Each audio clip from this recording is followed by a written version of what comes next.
19वीं सदी की शुरुआत का लंदन, एक खचाखच भरा अस्पताल, बिना किसी एनेस्थीसिया के हो रही सर्जरी की भयानक चीखें, हर तरफ खून, रिसते हुए घाव और मतलब पल पल करीब आती मौत। बहुत ही खौफनाक मंजर। बिल्कुल। और इन सब के बीच एप्रन पहने खड़ा एक 20-21 साल का मेडिकल स्टूडेंट, जिसके हाथ में एक स्कैल्पल है। अगर मैं कहूं कि यही लड़का जो दिन भर कटी हुई धमनियों और सड़ते हुए अंगों के बीच काम करता है, वो आगे चलकर अंग्रेजी साहित्य की सबसे कोमल, सबसे खूबसूरत और रोमानी कविताएं लिखने वाला है। तो शायद ही कोई इस बात पर यकीन करेगा। सही कहा, लेकिन यह कोई कहानी नहीं है, ये एक हकीकत है। आज के हमारी इस गहराई से चर्चा का विषय है महान कवि जॉन कीट्स। सिर्फ उनकी जीवनियों का कोई ऊपरी या सतही अध्ययन नहीं कर रहे हैं। हाँ, आज हमारे पास कुछ बहुत ही खास स्रोत हैं। बिल्कुल, इनमें कीट्स के जीवन का गहरा मनोवैज्ञानिक विश्लेषण है, 1819 में लिखी गई उनकी मशहूर कविताओं, जिन्हें हम ओड्स कहते हैं, उनकी लाइन बाय लाइन समीक्षा है, और साथ ही वर्ड्सवर्थ तथा शैली जैसे अन्य महान रोमांटिक कवियों के साथ उनकी एक बहुत ही दिलचस्प तुलनात्मक स्टडी भी शामिल है। तो इस चर्चा का हमारा मिशन ये समझना है कि कैसे एक इंसान जिसका जीवन पूरी तरह से मौत के साए और त्रासदियों से घिरा था, उसने अपने उस असहनीय दर्द को दुनिया की सबसे अमर कला में बदल दिया। ठीक है, तो चलिए इसे विस्तार से समझते हैं। ये सफर सच में झकझोर देने वाला है, क्योंकि जब हम जॉन कीट्स की बात करते हैं ना, तो अक्सर लोगों के दिमाग में एक बहुत ही नाजुक, फूलों और प्रकृति के बीच बैठे एक स्वप्नदर्शी कवि की छवि उभरती है। हाँ, एक टिपिकल रोमांटिक पोएट वाली छवि। बिल्कुल, लेकिन ये छवि आधी अधूरी है। उनकी कविताओं के जादू को गहराई से महसूस करने से पहले हमें उस खुरदुरे और दर्दनाक यथार्थ को समझना होगा जिसने असल में कीट्स को गढ़ा था। उनका जीवन किसी भी मायने में आसान नहीं था। बिल्कुल नहीं। अगर हम शुरुआत से देखें तो उनका जन्म 1795 में लंदन में एक निचले मध्यम वर्गीय परिवार में हुआ था।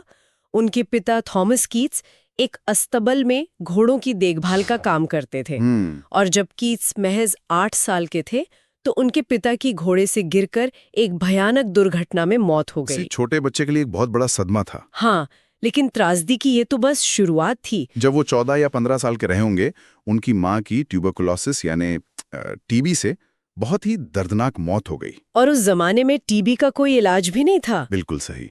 कीट्स ने अपनी माँ को खांसते हुए, तड़पते हुए और धीरे धीरे खत्म होते हुए देखा था। उस कम उम्र में अनाथ हो जाना और मौत को इतने करीब से देखना, ये किसी के भी जीवन में एक ऐसा खालीपन ला सकता है जो कभी ना भरे। और यहीं से इसी खालीपन से कीट्स के जीवन में एक गहरी असुरक्षा और अनिश्चितता का प्रवेश होता है। अनाथ होने के बाद उनके जो अभिभावक बने, उनका नाम था रिचर्ड एबे। हाँ, रिचर्ड एबे। वो कैसे इंसान थे? वो एक बेहद सख्त और व्यवहारिक इंसान थे। उनका साफ मानना था कि कविता और साहित्य से घर नहीं चलता, जो कि उस समय की सच्चाई भी थी। बिल्कुल। वो चाहते थे कि कीट्स के पास एक ठोस पैसे कमाने वाला पेशा हो। इसीलिए उन्होंने कीट्स को मेडिकल की पढ़ाई में धकेल दिया। कीट्स ने बाकायदा लंदन के गाइज अस्पताल में एक अपोथेकारी यानी आज के समय के सर्जन और फार्मासिस्ट के रूप में ट्रेनिंग ली और लाइसेंस भी प्राप्त किया। ये बात मुझे हमेशा हैरान करती है। एक लड़का जिसके शब्दों में इतनी कोमलता है, वो दिन में सर्जरी कर रहा था। विरोधाभास तो है। हाँ, लेकिन उनके पत्रों को पढ़ने पर एक बात बिल्कुल साफ हो जाती है कि उन्हें इस काम से सख्त नफरत थी। उन्होंने अंततः वो मेडिकल का सुरक्षित पेशा छोड़कर पूरी तरह से कविता का रास्ता चुना, जो कि बहुत बड़ा जोखिम था। बहुत बड़ा। अगर मैं इसे आज के परिप्रेक्ष्य में एक उदाहरण देकर समझाऊं तो ये फैसला कुछ वैसा ही था जैसे आज कोई इंसान अपनी एक बेहद सुरक्षित और लाखों की तनख्वाह वाली आईटी या मेडिकल की नौकरी अचानक छोड़ दे, वो भी बिना किसी बैकअप के। हाँ, वो भी तब जब उसके बैंक अकाउंट में कोई पैसा ना हो, सिर्फ इसलिए ताकि वो सड़क पर बैठकर कविताएं लिख सकें। तो मैं ये सोच रही थी कि क्या ये सिर्फ कविता के प्रति उनका जुनूनी पागलपन था, या फिर क्या ऐसा हो सकता है कि वो अस्पतालों की उन चीखों और मौतों के सदमे से भागने का कोई रास्ता ढूंढ रहे थे? ये बहुत ही दिलचस्प सवाल उठाया है आपने, लेकिन इसका जवाब भागने में नहीं बल्कि सामना करने में छुपा है। अच्छा, वो कैसे? देखिए, कीट्स की मेडिकल ट्रेनिंग ने दरअसल उन्हें जीवन की नश्वरता के प्रति जरूरत से ज्यादा जागरूक बना दिया था। मतलब उन्हें पता था कि मौत कितनी करीब है। बिल्कुल, जब वो अस्पताल में एक बीमार शरीर देखते थे तो उनका दिमाग एक डॉक्टर का था। वो अच्छी तरह जानते थे कि शरीर कैसे टूटता है, कैसे काम करना बंद कर देता है, लेकिन उनका दिल एक कवि का था। एक डॉक्टर का दिमाग और कवि का दिल। हाँ, अस्पतालों के उस माहौल ने उन्हें यह एहसास दिला दिया था कि मानव जीवन बस एक पानी के बुलबुले की तरह है। वो मौतों से भाग नहीं रहे थे, बल्कि उन्हें यह समझ आ गया था कि जब जीवन इतना छोटा और अनिश्चित है ही, तो उसका एक भी दिन किसी ऐसे काम में बिताना जो आपकी रूह को खुशी ना दे, वो सबसे बड़ी बेवकूफ़ी है। अरे वाह, यानी वो एक तरह से समय के खिलाफ एक दौड़ में थे। एकदम सही। लेकिन उनके अंदर सिर्फ मौत का डर नहीं था, एक दूसरा डर भी था जो उनके पत्रों में बार बार उभर कर आता है। उन्हें औसत दर्जे का कवि रह जाने का खौफ था, जिसे फेयर ऑफ मीडियोक्रिटी कहते हैं। हाँ, वो सिर्फ एक आम कवि बनकर नहीं मरना चाहते थे। उनका स्पष्ट मानना था कि या तो वो शेक्सपियर जैसे महानतम रचनाकारों में गिने जाए या फिर उनका वजूद ही पूरी तरह मिट जाए। और उनके इस डर को उस समय के कुछ बेहद क्रूर आलोचकों ने और भड़का दिया था। आलोचक उस समय बहुत निर्दयी हुआ करते थे, बहुत ज्यादा। जैसे ब्लैकवुड्स मैगजीन ने उनके खिलाफ बहुत तीखी टिप्पणियां की। उन्हें कॉकनी पोएट कहकर अपमानित किया गया। कॉकनी पोएट, ये उस समय का एक बहुत बड़ा तंज था। हाँ, इसका सीधा मतलब था कि वो एक निचले वर्ग के, कम पढ़े लिखे, लंदन की झुग्गियों वाले कवि हैं, क्योंकि वो उस समय के एलीट कवियों की तरह ऑक्सफोर्ड या कैम्ब्रिज से पढ़कर नहीं आए थे। एक तरह का क्लास डिस्क्रिमिनेशन था ये। बिल्कुल। इसे हम आज के समय के इम्पोस्टर सिंड्रोम या इंटरनेट ट्रोलिंग के सबसे भयानक रूप से जोड़कर देख सकते हैं। एकदम सटीक तुलना है। और उस समय की आलोचना आज के सोशल मीडिया ट्रोल से कहीं ज्यादा असरदार होती थी, क्योंकि वो सच में किसी का भी करियर खत्म कर सकती थी। तो कीट्स ने सबका सामना कैसे किया? यहाँ जो बात सबसे ज्यादा ध्यान खींचती है वो ये है कि कीट्स ने इस अपमान को कैसे प्रोसेस किया। हम अक्सर कीट्स को एक शांत इंसान मान लेते हैं, लेकिन उनके अंदर एक भयंकर गुस्सा था। किस बात का गुस्सा? उस क्लास सिस्टम के प्रति और उन एलीट आलोचकों के प्रति। पर उन्होंने इस गुस्से को किसी कटु बहस या झगड़े में बर्बाद नहीं किया। उन्होंने अपनी इस असुरक्षा को अपनी कला की आग में झोंक दिया। मतलब उन्होंने अपनी कला को ही अपना हथियार बना लिया। बिल्कुल। उन्होंने खुद को साबित करने के लिए पागलों की तरह अध्ययन किया और लिखा, और इसी तीव्र मानसिक उथल-पुथल के बीच से साहित्य का एक बहुत ही क्रांतिकारी दार्शनिक विचार जन्म लेता है, जिसे कीट्स ने नाम दिया नेगेटिव कैपेसिटी। रुको, ये मुझे थोड़ा अजीब लग रहा। अजीब क्यों? क्योंकि एक तरफ तो आप कह रहे हो कि उसका दिमाग एक डॉक्टर का था, एक वैज्ञानिक का था जो शरीर की संरचना समझता था। हाँ, बिल्कुल। और दूसरी तरफ ये नेगेटिव कैपेबिलिटी है, जिसका मतलब है कि जीवन को बिना किसी तर्क या तथ्यों के पीछे भागे उसकी अनिश्चितताओं और रहस्यों के साथ ही स्वीकार करना। क्या एक साइंटिस्ट के लिए ये कहना बहुत बड़ा विरोधाभास नहीं है कि मुझे लॉजिक या तर्क नहीं चाहिए? ये ऊपरी तौर पे विरोधाभास लगता जरूर है, लेकिन असल में उनके जीवित रहने की रणनीति थी। Survival strategy. हाँ, अगर हम उनके मनोवैज्ञानिक पहलू को थोड़ा और समझें तो ये सिर्फ एक दार्शनिक विचार नहीं था, ये उस गहरे ट्रॉमा से निपटने का उनका अपना तरीका था, उनका कोपिंग मैकेनिज्म था। अच्छा। जरा सोचिए, एक इंसान जिसके पिता अचानक एक एक्सीडेंट में मर गए, माँ टीबी से तड़प कर मर गईं, बाद में उनके भाई को भी टीबी हो गया। हे भगवान। अगर वो एक डॉक्टर की तरह इन सब के पीछे का क्यों और लॉजिक ढूंढने बैठता, ब्रह्मांड से सवाल करता कि मेरे साथ ही ऐसा क्यों हो रहा है, तो वो तो पागल ही हो जाता। हाँ, ये बात तो है। इतने दुख का कोई लॉजिक कैसे हो सकता है? बिल्कुल। इसलिए उन्होंने ये स्वीकार कर लिया कि जीवन में हर सवाल का जवाब होना जरूरी नहीं है। दुख क्यों है, मौत क्यों है, इस अनिश्चितता के बीच बिना घबराए बस खड़े रहना, इसी का नाम नेगेटिव कैपेबिलिटी है। अब ये बात पूरी तरह से स्पष्ट हो रही है। मुझे ये कॉन्सेप्ट बहुत पसंद आया। अगर मैं इसे हमारी आज की जिंदगी से जोड़ूं तो ये कुछ वैसा ही है जैसे आप किसी बहुत ही उलझी हुई समस्या में फंसे हों, या किसी ने आपको एक ऐसा टेक्स्ट मैसेज भेजा हो जिसका जवाब देना बहुत ही मुश्किल हो। हाँ, और जिसे देख के एंग्जाइटी होने लगती है। एकदम सही। हमारी स्वाभाविक प्रतिक्रिया होती है कि हम तुरंत उसका जवाब दें, बेचैन हो जाएं, सब कुछ बस अभी सुलझा लें। लेकिन नेगेटिव कैपेबिलिटी हमें सिखाती है कि उस अनसुलझे मैसेज को लीड पे छोड़ दो और उस बेचैनी के साथ बस शांति से बैठना सीख लो। बहुत ही सटीक उदाहरण दिया है आपने। आपको हर रहस्य को तुरंत सुलझाने की कोई जरूरत नहीं है। और अपनी अनिश्चितताओं को स्वीकार करने की इसी अद्भुत क्षमता ने 1819 में एक ऐसा रचनात्मक विस्फोट किया जिसने अंग्रेजी साहित्य की दिशा ही बदल कर रख दी। 1819। हाँ, 1819 को कीट्स का मिराकिल ईयर कहा जाता है। और यहीं से हमारी कहानी का सबसे अहम हिस्सा शुरू होता है। अक्सर हम 1819 में रचित उनकी 5 मुख्य ओड्स को सिर्फ कविताओं की एक साधारण सूची की तरह देखते हैं, जो कि वो बिल्कुल नहीं है। हाँ, इन स्रोतों का जब हमने गहराई से अध्ययन किया तो इनमें एक बहुत ही तार्किक और मनोवैज्ञानिक कड़ी नजर आती है। ये ओड्स असल में कीट्स के दिमाग में चल रहे अलग अलग प्रयोग थे। प्रयोग? कैसे प्रयोग? वो अपने दर्द से निपटने के लिए अलग अलग रणनीति आजमा रहे थे। बिल्कुल, ये एक पूरा मनोवैज्ञानिक सफर है।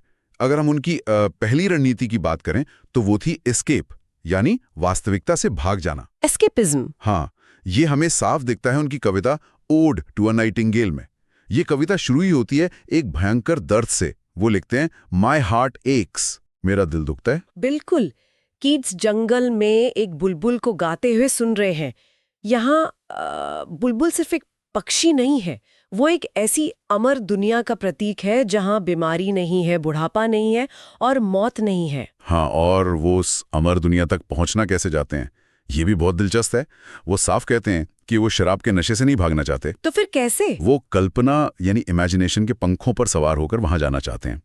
और इसी कविता में वो एक बहुत ही हैरान करने वाली बात कहते हैं, half in love with easeful death. मौत से आधा प्यार। हाँ, मतलब वो मौत से आधा प्यार करने लगे हैं, क्योंकि मौत उन्हें इस दुनिया के असहनीय दर्द से आजादी का एक बड़ा ही आसान रास्ता लग रही है।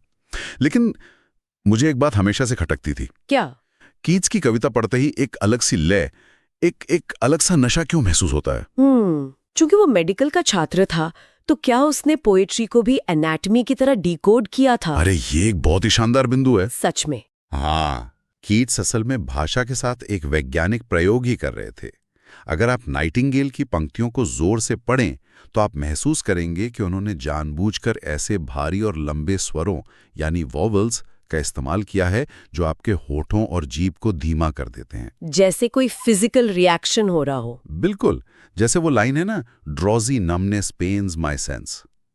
जब आप इसे पढ़ते हैं तो आपको सच में ऐसा लगता है जैसे आपने कोई नशीली दवा पी ली हो। ओह, मतलब वो सिर्फ दर्द के बारे में बता नहीं रहे थे। वो भाषा की भौतिक बनावट का इस्तेमाल करके आपको वो दर्द शरीर में महसूस करवा रहे थे। मशहूर आलोचक टी.एस. इलियट और पैथ्यू आर्नोल्ड ने यूं ही उन्हें शेक्सपियर के बराबर नहीं रखा था। क्या बात है। कीट्स अच्छी तरह जानते थे कि शब्द इंसान के नर्वस सिस्टम पर कैसे असर करते हैं। लेकिन एस्केप की ये रणनीति अंत में काम नहीं आती है ना? नहीं, बिल्कुल नहीं। क्योंकि बुलबुल तो उड़ जाती है और कीट्स वापस धड़ाम से अपनी उसी दर्दनाक वास्तविकता में गिर जाते हैं।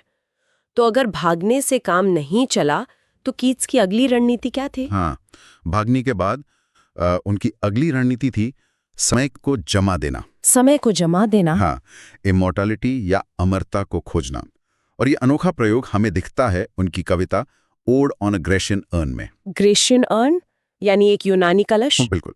यहाँ कीट्स प्रकृति को नहीं बल्कि एक प्राचीन यूनानी बर्तन को देख रहे हैं जिस पर कुछ खूबसूरत चित्र उकेरे गए हैं। हाँ, मैंने इसके बारे में पढ़ा है।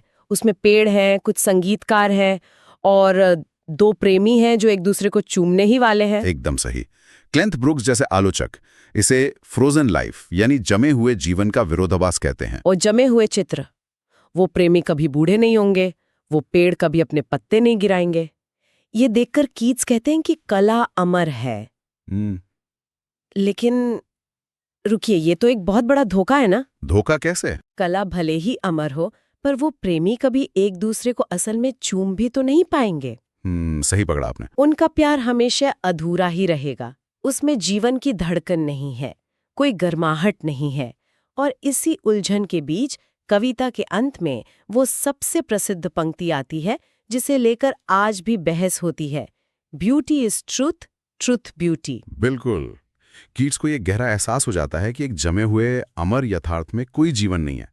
जीवन की असली खूबसूरती उसकी गतिशीलता में, उसके खत्म होने में है। और यहीं से उनकी सोच बदलती है। हाँ, इसीलिए उनका तीसरा मनोवैज्ञानिक पड़ाव आता है ओड ऑन मेलनकली में। या वो अब भाग नहीं रहे, वो समय को जमाना भी नहीं चाहते। वो सीधे तौर पर दुख का सामना करते हैं। एकदम। वो इस कविता में कहते हैं कि जब उदासी आए तो उससे नजरें मत चुराओ, क्योंकि हर खूबसूरत चीज में ही तो उदासी छिपी होती है।